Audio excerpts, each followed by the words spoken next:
Pinigilan ng kapulisan ang ilang individual na walang permit kahapon pero nagpupumilit na okupahin ang bahagi ng EDSA Ortigas. Ito ay ang mga lugar na hindi kasama sa mga pwedeng pagdausan ng kilos protesta. Yan ang report ni Ryan Lisigas. Hindi nakaporma ang planong panggugulo ng ilang individual sa ikinasang kilos protesta kaugnay sa People Power Anniversary at Trillion Peso March.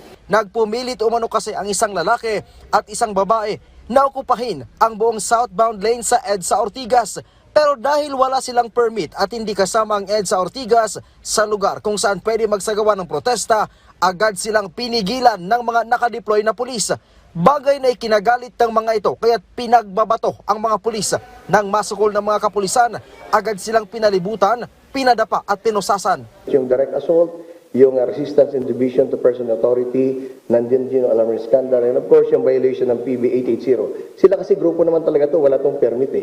Pero sabi ko nga, nandun pa rin yung direktiba ng ating Chief PNP na maximum tolerance, pagbigyan pa rin natin sila, nakapagbigay, makapagpayag ng kanilang saloobin, provided dapat hindi sila manggulo. Sa naturang insidente, 3 pulis ang nasugatan. May isang contusion, may isang lacerated wounds, may mga bruises. Sa kabila nito, sinabi ng PNP na naging mapayapa sa pangkahalatan ang mga isinagawang protesta mula Maynila hanggang sa Quezon City. Sinabi pa ng PNP, umabot sa mahigit 6,000 ang sumama sa protesta sa EDSA Shrine at People Power Monument. Mababa ito kung ikukumpara sa nasa 30,000 individual na inaasahan ng mga otoridad.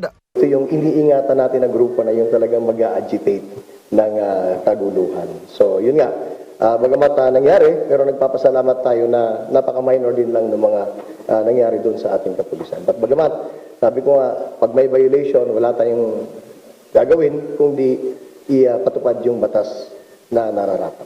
Bahagya namang nakaranas ng masikip na daloy ng mga sasakyan ang mga motorista sa bahagi ng EDSA Ortigas.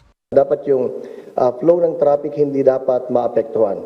Kaya pinakiusapan natin sila na tumabi, na kung pwedeng occupy lang yung isang lane at doon sila dumaan. Pero meron talagang actually karamihan naman is sumusunod, pero may ilang grupo lang talaga, maliit na grupo na talagang ayaw.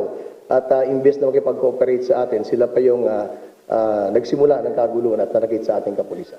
Matatanda ang aabot sa halos 15,000 pulis ang ipinakalat para magbantay sa kilos protesta. Ryan Lisigas para sa Pambansang TV sa Bagong Pilipinas.